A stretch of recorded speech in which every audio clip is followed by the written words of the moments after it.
मैंने लैला से बात की, सब कुछ ठीक है। तुम क्या कर रही हो? अम्मी बाबा को तकरीबन 40 दिन हो गए हैं, लेकिन उन्हें कोई परवाह नहीं है, जुनीर अब्दुल्ला की भी नहीं, जैसे कि वो कोई सौतेला हो। हाय, अरे बेटी ऐसी बात मत करो तुम, वो मेरा प्यारा पोता है। अम्मी, हम तो उसके लिए कुछ भी नहीं कर पाए।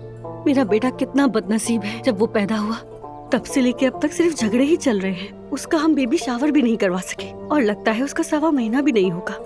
तुम्हें फिक्र करने की जरूरत नहीं, मैं अपने पोते के लिए सब कुछ बहुत अच्छा करूंगी, देखना। ये तो नहीं कि हमारे साथ जो कुछ हुआ हम उसकी खुशी नहीं मनाएंगे। जो तुम चाहोगी वही होगा। हाय या मेरे अल्लाह, अब कोई ऐसा ना आया हो जिसे देखकर हम बेहोश हो जाएं।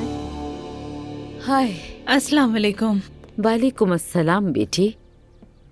अपने ऑफिस से जल्दी आ गई, सोचा आप लोगों से मिल लूं। मुझे जहाँ तक पता है आपका काम तो 9 से 5 तक होता है ना? हाँ बिल्कुल। और कभी कभी रात गए तक आपको काम करना पड़ता होगा ना नूरापा?